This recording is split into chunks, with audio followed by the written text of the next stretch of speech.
Welcome everybody. Welcome to Create New South Wales Create Connects webinar funding information session for disability and deaf community. My name is David Everest. I work here at Create New South Wales in the Arts Funding and Development team, and I will be your facilitator this afternoon. So thank you for joining the webinar. Before we begin, I'd like to acknowledge the traditional custodians of the land on which I'm joining you from today, the Gadigal people of the Eora Nation. And I would also like to acknowledge the lands on which you are viewing this from today.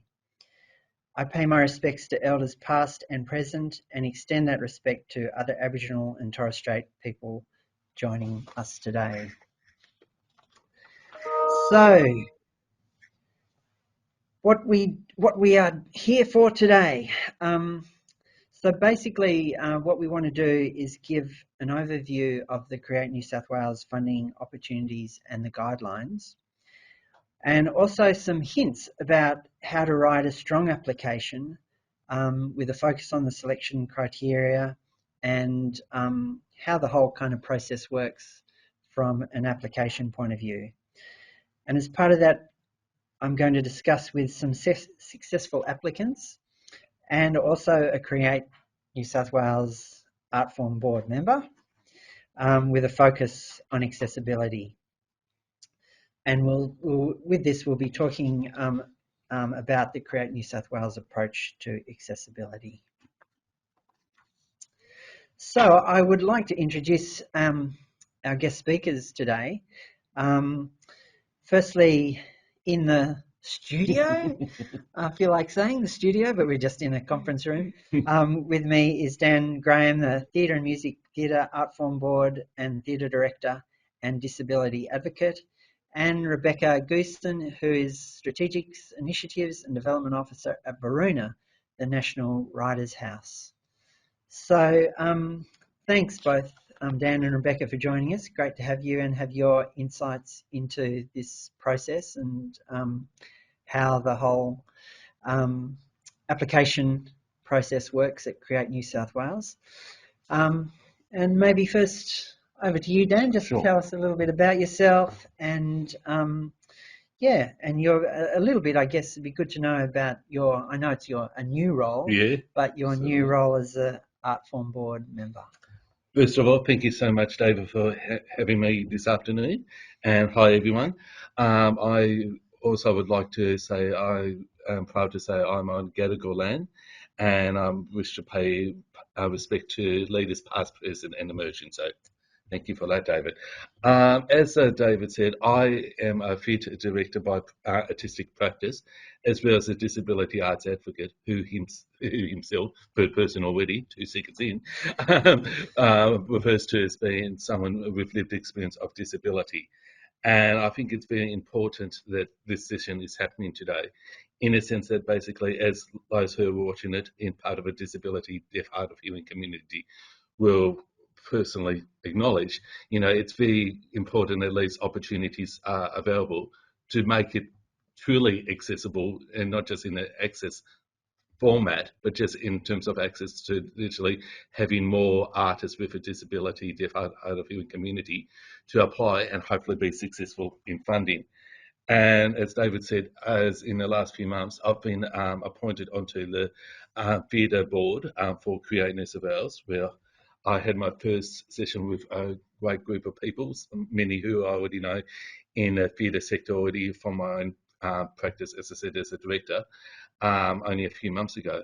And it was very interesting, especially in this time of post-COVID and obviously with the very stressful couple of years that the arts community as a whole has had, not just obviously the wider community, but to see that basically how Create New South Wales are really striving to get actually more, I don't want to say the word representation because, as we all know, that's a word that often gets used once or twice, but to actually have more projects, not just selected, but work that deals directly and indirectly in terms of disability in the deaf, hard of hearing experience actually on board. And I was pleased to say there were some projects that originally were put forward, and I don't know when that one has been accepted, so watch this space. But I will say that it was very important to me, and the reason why I put in my hand up to join the board in the first place, and there was as David will acknowledge, there was a selection to get to that stage, and actually obviously I don't represent everyone in the disability, deaf, hard of hearing community, and I'm not even going to pretend I do, but to have that voice on that panel. So basically things that, dare I say, that we take for granted as being common knowledge or experience, and obviously it is a safe space, but that information can be passed on and explained, e.g. how's, and this is going to be discussed for this afternoon, I'm sure, with David and Rebecca, but how, applications can be made more accessible, not just obviously for those applying, but actually those reading them, etc. So there's many different things at play. So that's basically what I mean. Yeah, great. Thanks, Dan. And yeah, it's great that you are represented on the theatre board panel, and we obviously need more representation. Well, we do need more representation. And actually, as the process works at the moment, each year there is a call out for an expression of interest for the board members, for people to express interest on being on those boards. And it's one thing that I'd also encourage people. If you've had some experience in the arts, it's a great way of learning more about how the whole process works. And we need more people with lived experience of disability on those panels. So yeah, do put yourself forward for those. But Rebecca, welcome, and tell us a little bit about yourself and also about the project that you were involved in at Varuna. Thanks, David. Thanks for having me, everyone. So I am the Strategic Initiatives and Development Officer at Varuna, the National Writers' House. And for those of you that don't know, Varuna is located on Darragan Gundungurra land up in the Blue Mountains in Katoomba. But I'm actually zooming in from Wurundjeri land today in Melbourne. I'd like to pay my respects to traditional owners, past, present and emerging. So I've worked at Varuna since 2017, I think, and I work on our public programs and events, and including our key event, our Blue Mountains Writers Festival that happens every year. But a bit about Varuna itself, people might not be so familiar with what Varuna does. So Varuna is an artist residency based in the Blue Mountains, and it's one of the few artist residencies with a primary focus on literature. So it's quite a rare and unique place. Writers come to Varuna to create work. We provide just the very important space and time for writers to make their work, and also a really important chance to network with each other and support each other, develop those networks, and share their work, provide feedback, that sort of thing. But the project that we're talking about today is called the Writers Space. So that is a project that is designed to support writers with disability at every level. So from aspiring, emerging, developing and more established writers. So yeah, there's a few components to this project, and it really was developed with the advice of our advisory group. We really wanted to provide an opportunity for writers with disability to provide an ecosystem, a bit of a hub for writers with disability in New South Wales, kind of recognising that this was perhaps missing within the sector. So our vision is to create opportunities where these stories can be shared, new work can be developed, and that there's a real hub within the literature sector of New South Wales for writers with disability. How's Great. that? I thought you had lots more to say there. No, that sounds really interesting and a really great project. And yeah, I've spoken to a couple of people who've been involved in it, and it's been a great experience for them. So great that you can be here and bring your perspective onto how the whole arts and culture funding program works, with a particular view to how it can work in terms of disability and inclusion. So these are the on the screen are the arts and cultural funding programs that are available through Create New South Wales. We have the specific projects that's called Creative Koori projects, which is designed specifically for New South Wales Aboriginal people and artists. Then we have the project funding, which is for individuals and groups, and this is the one that we're going to be focusing on today in terms of applications. And there is also the annual organisational funding, which is obviously for organisations seeking funding for their annual programs, etc., and the multi-year program as well. There's also the small projects grants, which is a quick response program, which is for up to $5,000 for those opportunities that require a quick response. So they're about time-sensitive kind of applications for projects that crop up, which have a kind of similar kind of criteria, etc., to the project funding, but obviously they are related to time-specific applications. So we won't cover that specifically. We're really focusing on the project funding at this point. Look, it is a key thing that you do read these guidelines, which are on the Create New South Wales website. And although there's a lot of kind of information in them, it is important to kind of have a fairly good basic understanding of what is involved in the whole process. But it's not exactly an exciting read. Would you agree, Dan?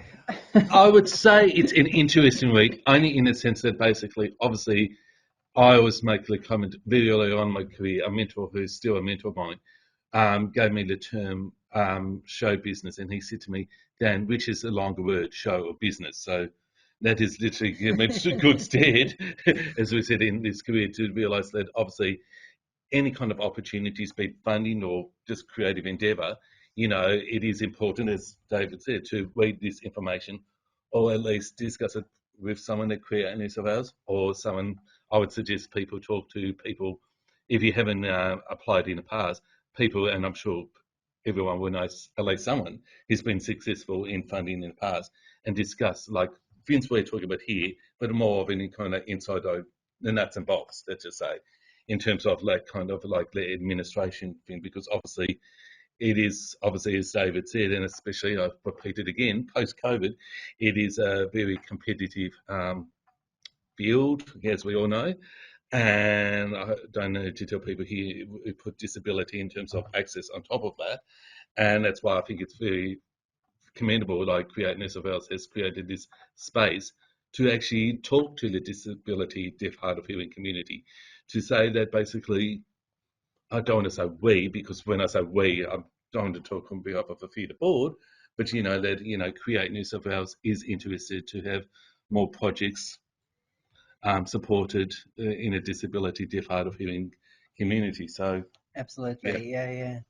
So yeah, just to the, I guess the number of applications, etc. If we go to the next slide, this was obviously from last year, but it gives you a bit of a picture of, I guess, the competitiveness of what we're dealing with.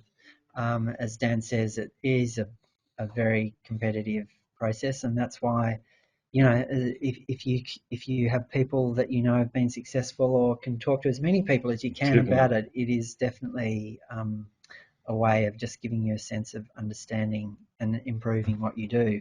Definitely. So yeah, last year the funding team received 300 applications, and a total projects out of that 122 were funded across all art forms, and that was nearly $5 million worth of funding. 70 of those were organisations, and we were just talking about that before. One of the reasons why organisations are successful is because they have a whole team of people working on applications, obviously, or not all of them. small organisations will only have one, but at least you have, I'm sure, Rebecca, when you apply, it's not a whole team, is it? It's you. It's pretty much me, but I do have a few colleagues that we all read the application. So yeah, we've got the privilege of having one other person that can have a look at the application for sure. Yeah. Yeah, and I guess that's one of the critical things is, having other people look at the application is a great help. So yeah, out of that, 52 individuals or group projects were funded.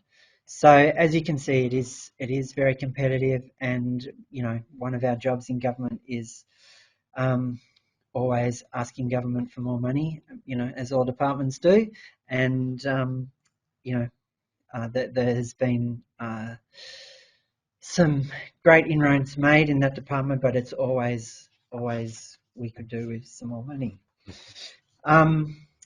So next slide. Just some of we're just going to talk about accessibility and some of the changes that have been made recently to help with accessibility, acknowledging that there's still a long way to go. In society, in the art sector, across most sectors, I think there is still a long way to go in terms of making the processes more accessible. But with the help of everybody, we are on that journey. So one thing that we, Create New South Wales, has brought in is that you can actually respond to the selection criteria for merit in impact using a video response. So you can choose in the application form not to use writing, but to do a video response. And look, completely acknowledge that this isn't the answer for everybody either, but it is one step in a direction that has been an improvement, certainly for some people. But we would also encourage you to talk to Create New South Wales staff, again on the number that's on the screen, but also on our website. And also all our guidelines now can be downloaded from the website and used in an accessible Word doc format. And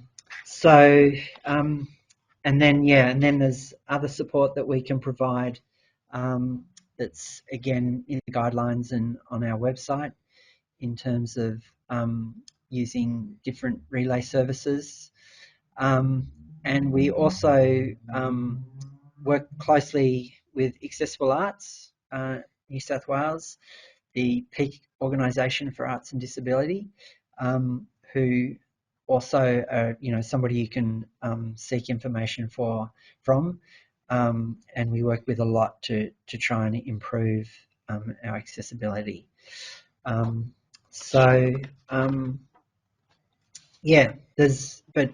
Dan and I were talking about before, there's still many improvements that we can make, and of course,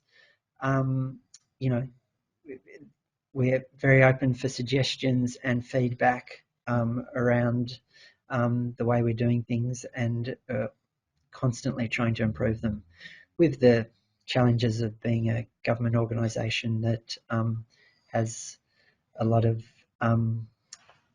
constraints around us, just being as being part of a large organisation. So let's get into the nuts and bolts of actually applying for some funding. So we're starting even before you start the application. As we said, it is important to read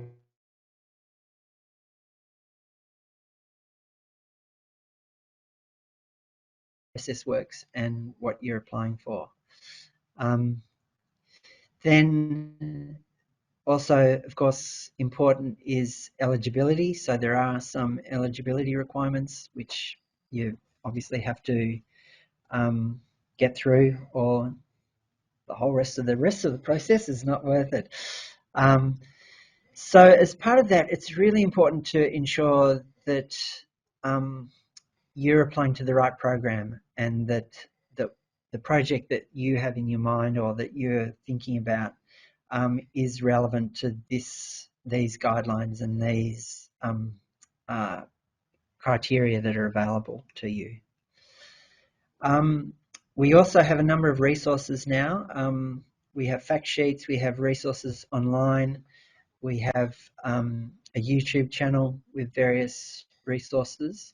So it's always good to, look at these and help you build up your knowledge around that. Key thing, allocate time. They take time, these applications, and I know we always leave things to the last minute. I know I always do, but try and allocate some time to it. And the worst thing is you've nearly done it all, and you just run out of time to do the last bits of it, and you don't get it in. I'm sure we've all experienced that. Have you experienced that, Darren? Maybe. Maybe he says. Yeah. It's always tricky. So maybe Rebecca, just quickly, any tips that you would like to add in terms of even before you start? Well, yeah, I think speaking to that kind of time issue where often you're running close to time for the deadline, one of the things that we often do is actually think of the support material and the support letters first when we're thinking of our project, because we don't want to be ringing people up on the day before saying, can you write me a letter tomorrow for tomorrow? And also then it sparks those really important conversations that you need to have to formulate a project. So thinking about, who are your partners, who are your creatives that you're going to work with, and then what would be in that letter of support? What is the nature of those partnerships? And so I think of the project application as quite the ways down in terms of developing a project. Like often there's quite a few conversations, quite a bit of work, quite a bit of housekeeping to be done before you're even ready to think of the project application and putting it all together like that. So I can't stress enough, give yourself that time to do that kind of blue sky thinking, talking with people, consulting, and obviously asking for those support letters, so you can kind of formalize those partnerships. And probably once you've done that stage, then you might be ready to start getting into the nitty gritty of writing the application. So that's the biggest tip that I could probably give. Yeah, that is a fantastic tip. Yeah, so true. It's getting all those ideas locked in ahead of time, and it is that process of thinking about a project. And certainly, when you start talking to partners and start talking to other people around it, the project will change. So the original idea that you might have started up with will quite often morph into something else. Absolutely. What about you, Dan? Do you have any? I would say basically just what Rebecca was just saying there, basically, and we discussed it just a moment ago, but I think it's very important getting that support material to place, because obviously I do have go-to people that, e.g., if it's referees, etc., that I do go to.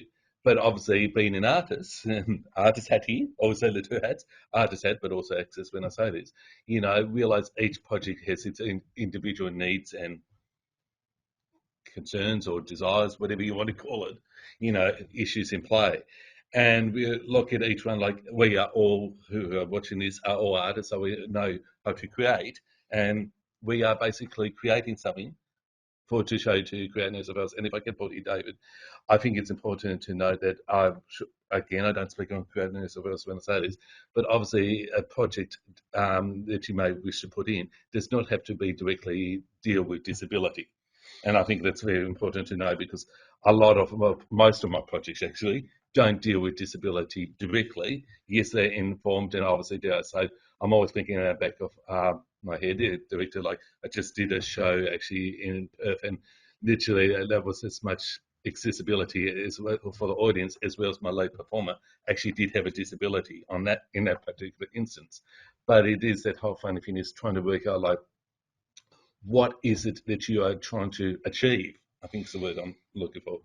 And obviously, I think the project that actually is Rebecca and David just said, will differ, and obviously in the process of an application, you may have an idea how you think it's going to look, and that's not saying it can't be changed some degree in the process. I'm not talking funding here, but the actual idea or the project itself, but trying to find out basically what is it you're trying to say, and actually, and I mean this as a compliment, what makes your project actually stand out, and I think that obviously differs case by case. E.g., on my while being on the theatre board, like I forget how many projects we had, but we had, I think it was over 40. I think theatre actually had the most, in head, and you have X amount of people there. You've got X amount of ideas of what seen as of merit. So obviously there's some projects that I supported that others didn't, and vice versa. And it's up to you to try to think like basically why you, the artist applying, feel this project is of, I don't want to say of worth, that sounds dreadful, but wanted to be given the support that it needs. And Yeah. yeah. And why it stands out. Yeah. Yes, Yeah, that's really critical.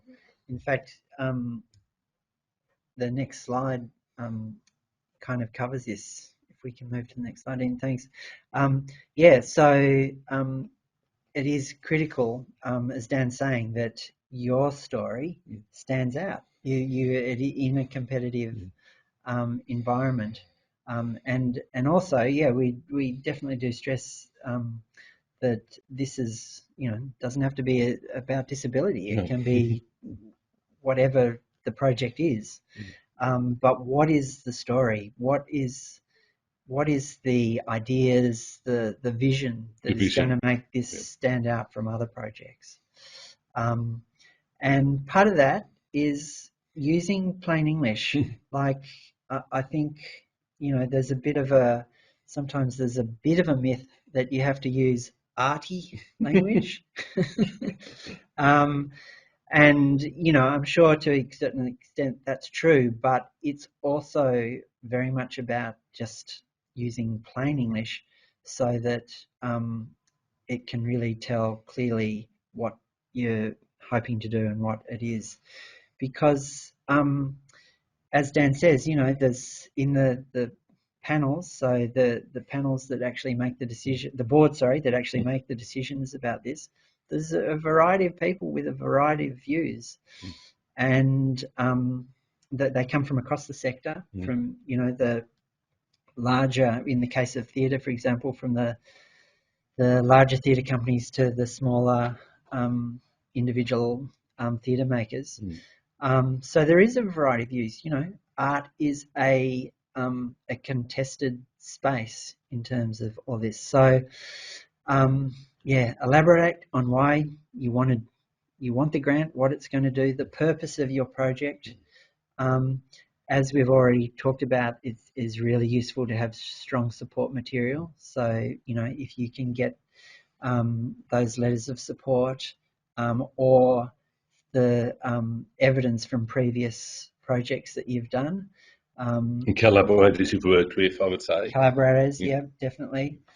And as we're saying, don't assume that the assessors know your work. I think this is one of the really hard things for an artist is your project. You've been working on it for how many months or how many years. You know what it is, and you are absorbed in it. So often it's that element of how you step out of that and think of it from the outside, what somebody on the outside would think about it. And then we obviously throw in the notion of a balanced budget. We might talk about budgets a little bit more. Rebecca, what about you? Do you have any hints for this one? Yeah, I can just echo that point about the language, the plain English language. There's the temptation to use that flowery or trying to sell the project, but the way I think of it, it's if the bones of the project are solid, if the ideas are solid within the project, then it will shine.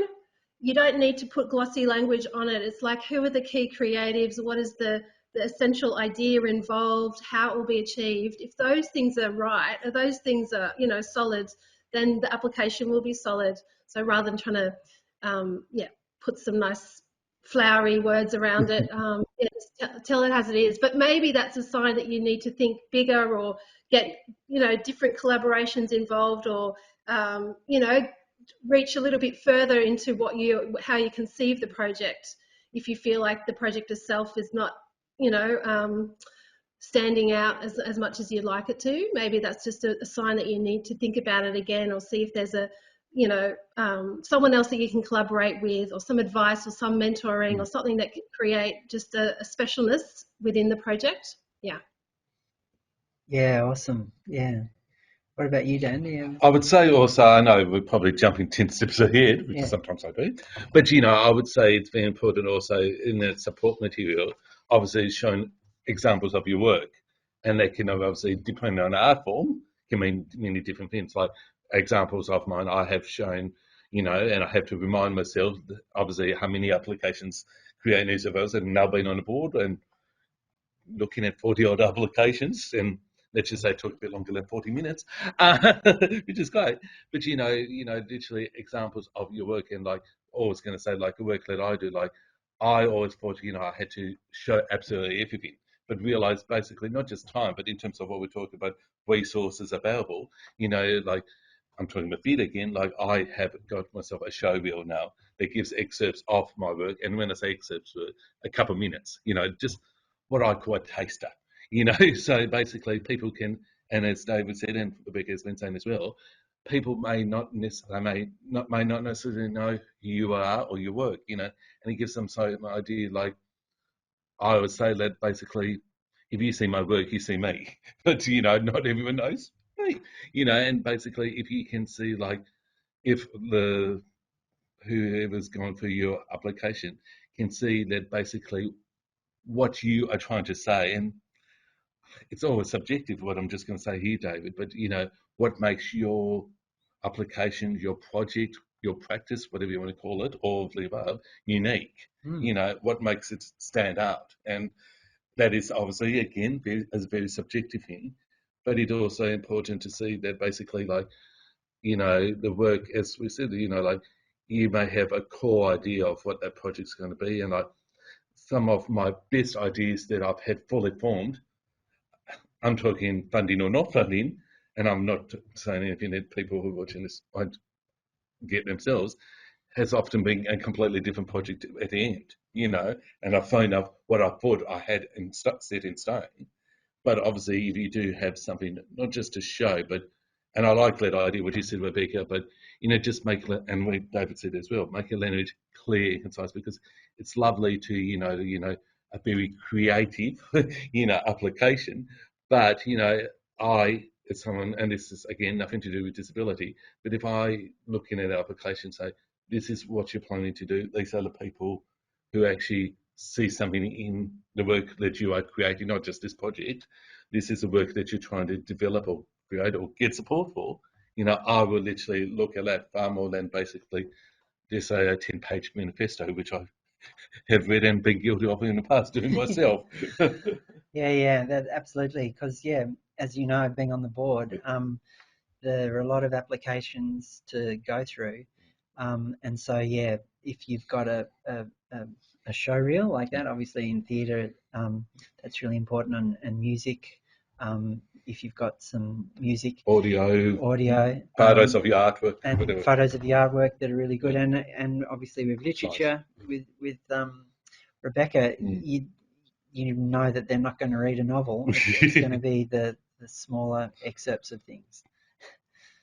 Yeah, and for us, it does go back to documenting what we've done previously, the processes that we've done. And to me, it's kind of heartening because, acquittals and evaluation can be seen as a bit dry and the boring part of the process. You want to, the fun stuff is in the middle when you're making the work or delivering the project. But just the importance of actually documenting what you're doing, collecting those case studies, the feedback from writers, knowing that that's an investment to your next project, thinking of that, the beginning is collecting the evaluation, the feedback is the beginning of your next project that you want to do, rather than the boring end of the last project. Absolutely, and if you can think of it like that, it makes it a lot more interesting. rather than it's something that you've got to do to report on it. But if you can see it as which it, in many ways it really is what you do. It is the beginning of your next project, then that is a really fantastic way of looking at it. And the other thing that I wanted to emphasise was, because we were talking about this before, in relation to the balanced budget. Not everybody is, good at budgets. Not everybody loves doing budgets. Get somebody who does like doing budgets to help you, because unfortunately, again, as Dan said, show business, but art business. Budgets are a necessary evil of every project, because this is taxpayers' money essentially.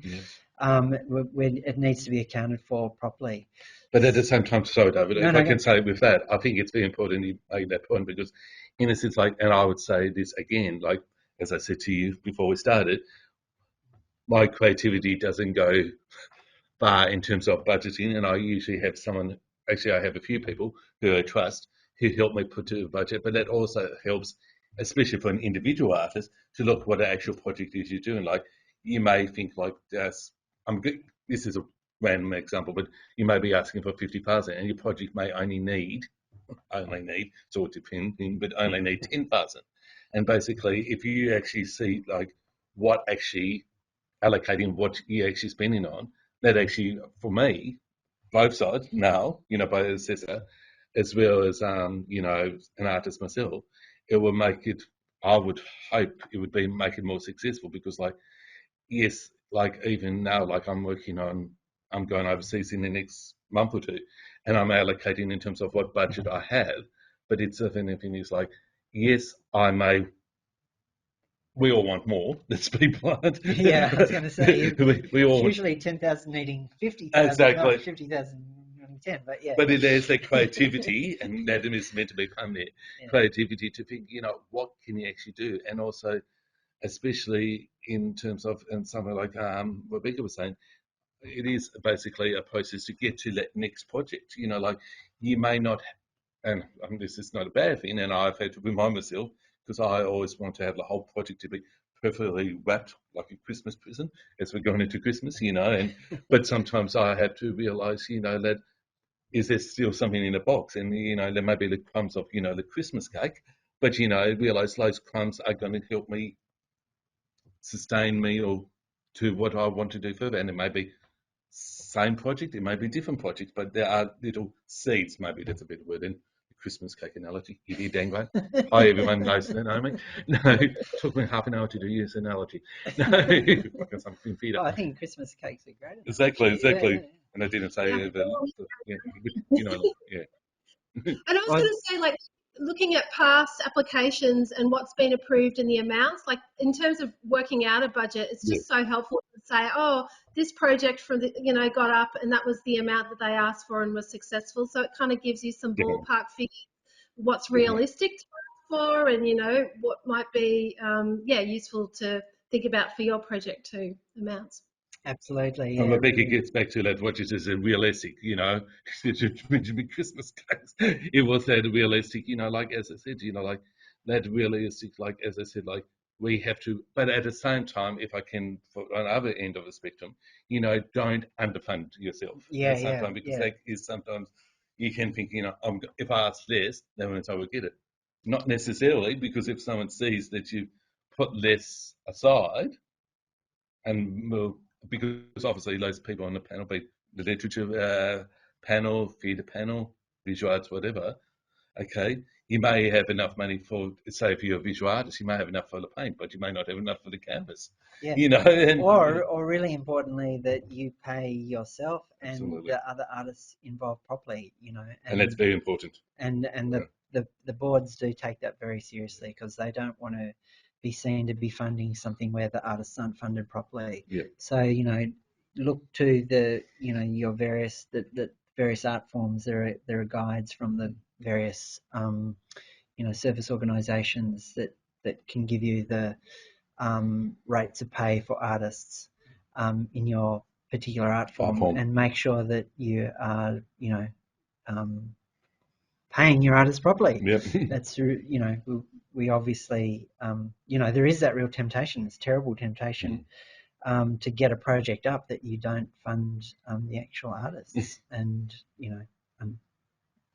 that's not going to be seen well by the boards. Look, we'll move on. I think Yeah, go. the same for access costs. That's something that always feels like you want to try and contain as much as possible, but they are real costs, and you definitely need to put them in your budget and account for that and think about what it actually costs to, hire an Auslan interpreter or a bit of extra staff time to create other forms of access materials in different formats, etc. Yeah, absolutely. And yeah, thanks for bringing that up. And that is now, a particular lines in the Create New South Wales budget templates, so that that's a reminder to everybody that this is a cost that now should be not an add-on cost, but an everyday cost embedded as part of what you're doing to ensure that the access is equitable, and that needs to become just one of those mainstream costs that we all have in our budgets. Because I know a friend of mine, I'm not mentioning names, but someone I know who runs a company had said they literally have had in their applications, in terms of environmental, offset, carbon offset, etc. And basically I made a comment, and this has been a passion of mine last couple of years, even before Create NSW, in terms of, basically just what you just said, Rebecca, in terms of having embedded. So basically it should just be, I don't even say factor, it should just be a byline, Yeah. And as I said, it depends project to project, but at the same time, I do know, like, applications as with other organisations and work that I do, sometimes people throw, how do I say this politely, too much access into it without understanding what the actual project is. You may not, obviously, you may need an Auslan interpreter, but you may not need, it's like even here today, like we've got two people who are literally going half time, and then they go over and then realize what is actually realistic, and yeah. Yeah. So look, we'll move to the next slide, which is just to also add that in Create New South Wales assessment process, we do have priority areas, and included in that are people with disability or who are deaf. It's important if you are identifying with any of these priority areas that you do, I guess, identify that if you want to, obviously, only if you want to, and that is part of the consideration process within the process. I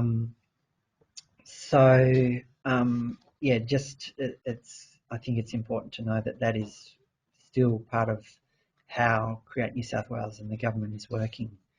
The next slide also is also highlighting that if you are working with Aboriginal artists or involving Aboriginal arts and culture, then there are some protocols that Create New South Wales expects or encourages you to follow. And again, Create New South Wales takes this very seriously. The new protocols were launched in 2021, and it's really about the principles around cultural authority and agency, recognising the rights and maintaining culture for Aboriginal people, the importance of prior and informed consent and consultation, the integrity of Aboriginal culture, and importantly, the attribution and sharing of benefits of the outcomes of these projects. So just highlighting that is also an important part of the application process if you're engaging with Aboriginal arts and culture. So we'll move to the I guess the important parts of the criteria now, the merit, the impact and viability. And obviously these are, words that have huge kind of meanings and interpretations and subjective understandings. So it's good if we can kind of, I guess, unpack them a little bit. And I guess what we're hoping to do in this session, in a way, is to demystify them in a way. They can become like, when you look at them, like a word like merit. I don't know. For me, it kind of can put you into a bit of a spin of what do they mean? What do they want? What is this really about?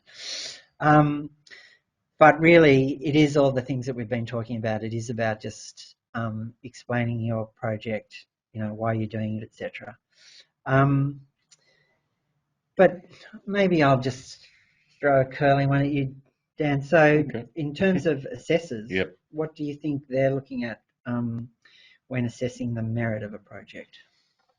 I would say the first thing, and obviously, again, this is subjective, but it basically, number one, the project, obviously, but also those that are involved with the project. And that obviously, it's very hard, dare I say, being an independent artist, basically, like it's not always, and if you put disability on top of that, and I only say that because I'm talking from lived experience when I say this, to actually have those opportunities. But, basically, if you can show that, I think a lot of it comes down to, and I'm not trying to sound arrogant when I say this, but it does come to self-belief.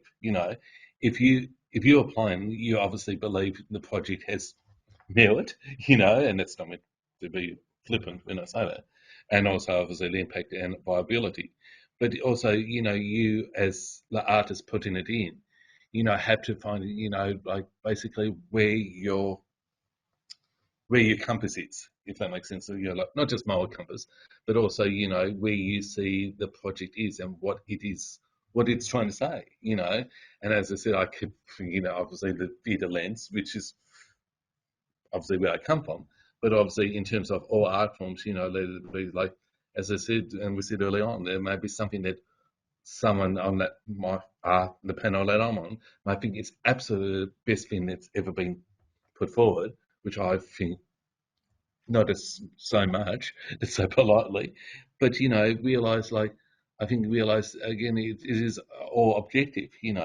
where that Subjective. subject, sorry, that too, that too, Yeah. sorry, subjective, sorry, Yeah. but it is that kind of almost like I would call it almost like your internal voice, like basically if you feel the project has something to say, and obviously like I remember very early on when I went to performing arts school for years 11 and 12, my art teacher always said to me, which was a shattering statement at the time, there's nothing totally original in art, which is an interesting concept when you think about it. But it's a way, obviously, your own experience and lived experience comes with it. And obviously, as I was saying to David before we started, like, yes, my disability, and I've already said this in this today, yes, my disability does inform my work, but it's not the whole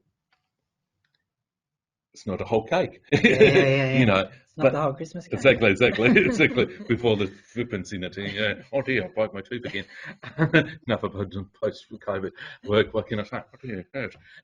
But it is that thing. It's like basically, what actually are you, the artist, wanting to do and say? And as I said, like, I think the work was that attracted me as an assessor was it was very clear that this is it had to be done, and Yeah.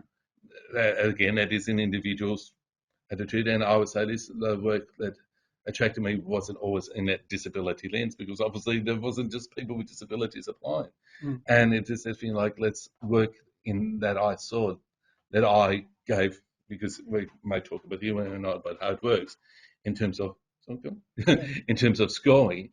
That literally, it was really interesting that when you looked at it, and that what was so, and I will say for people applying, it is absolutely taken seriously. Each individual applicant who puts in, each one is looked as, on its merit, impact, and viability. Yeah. Yeah.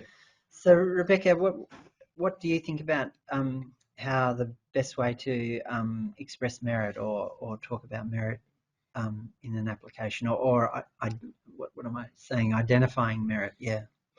Yeah, I think it does pay to have that a moment to think of the bigger picture in terms of the landscape of the sector and where this project fits into all of that. So, for example, the writer space, we knew that there was a general need within the sector for this project to happen.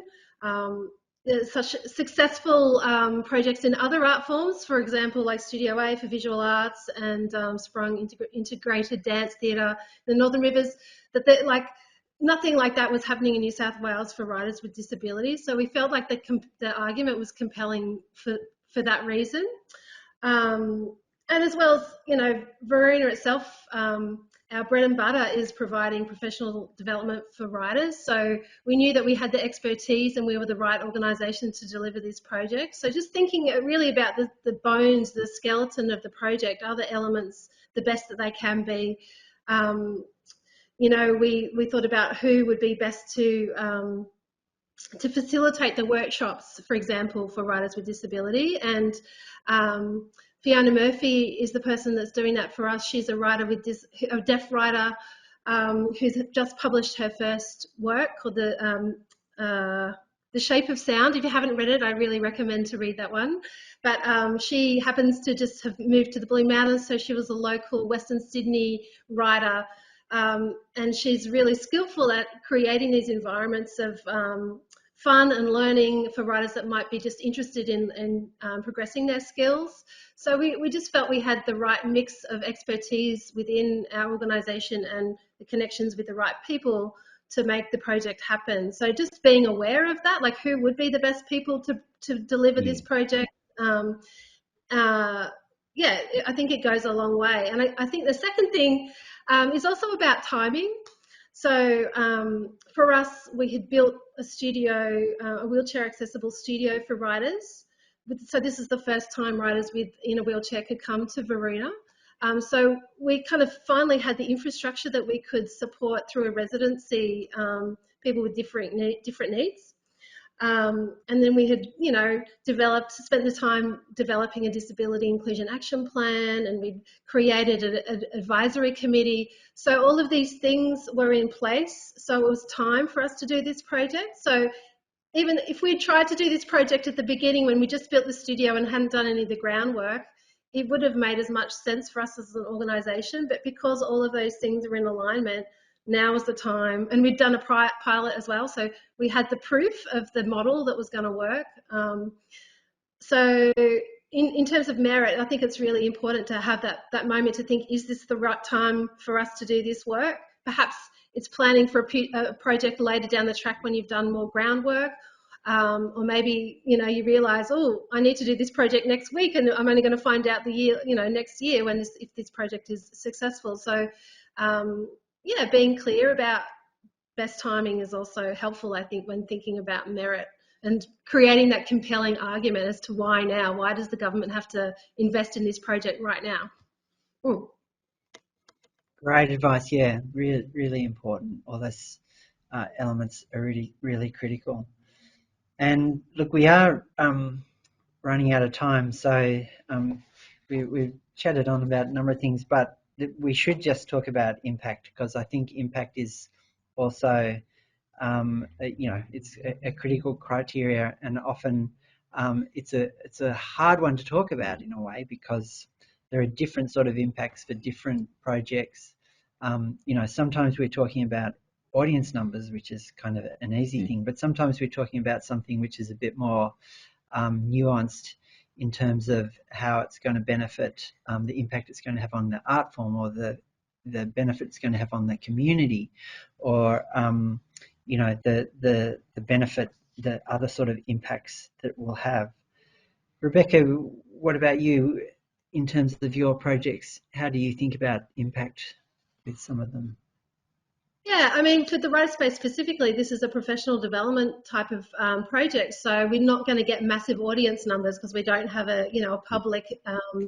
So we had to think about this really clearly. And I guess part of it is for us thinking about like employment, like what writers are we employing to deliver this project? So there is an economic impact when we are making sure that we're employing writers with disability as part of the project, and being clear about what pathways that we're making for these writers. So perhaps there's stats that we can collect on publishing opportunities or social connections that we're making as throughout these projects.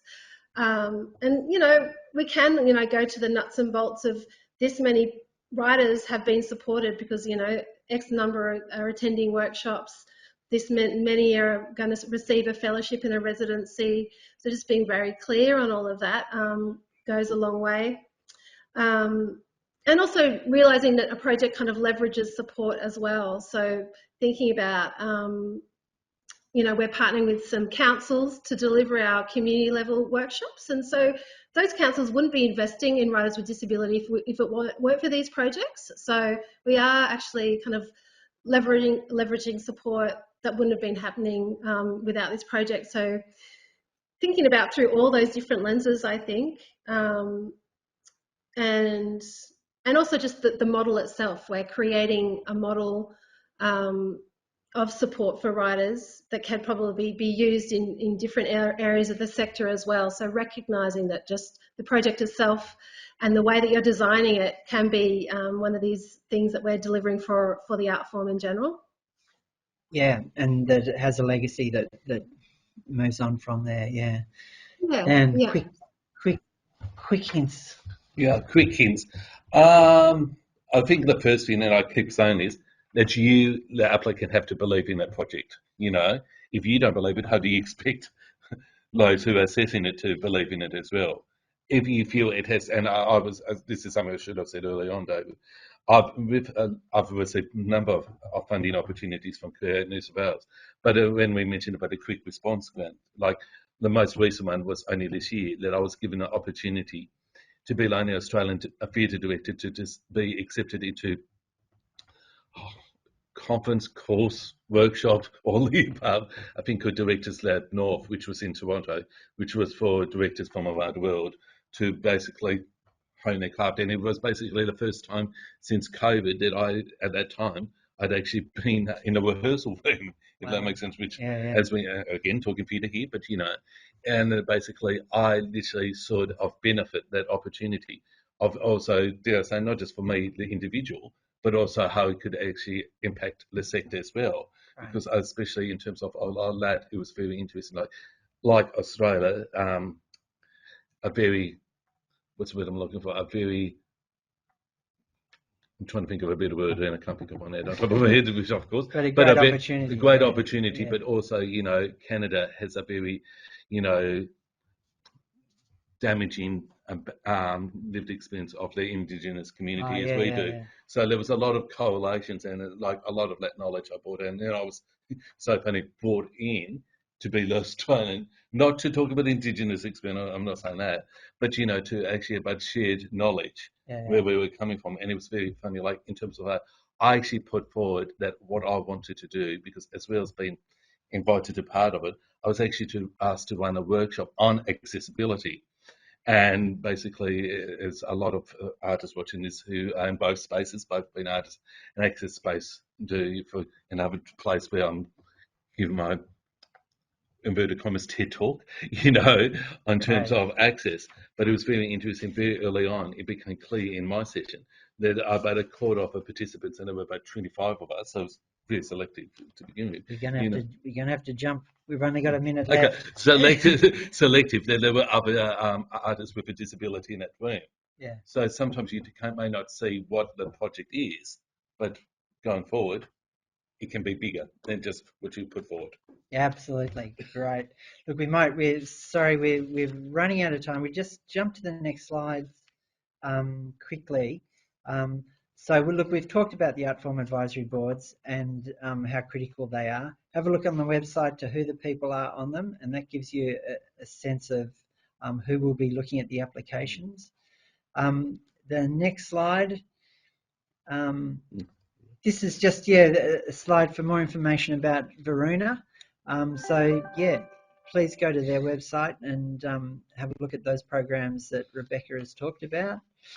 And the next slide is the Create New South Wales Arts Funding and Development General Inquiries slide. So you can go into our website and book appointments for general inquiries and talk to staff here, and we certainly encourage you to do that. It's, always, Dan is a great example of of someone who's terrific at talking to other people and networking and doing all that stuff, so that you get a sense of the bigger picture. Absolutely. And this is the website and phone number to call. But our time is up. Thank you very much, Rebecca. Thank you very much, Dan. It's been great chatting with you. It's been great advice. And thanks for joining us. And thank you for our Auslan interpreters, Jerry and Mark, for interpreting. And please, big take-out message, talk to other people, talk to us, and get those applications in. Apply. Thanks, everyone. Thanks, Rebecca. Thanks, Rebecca. Thanks.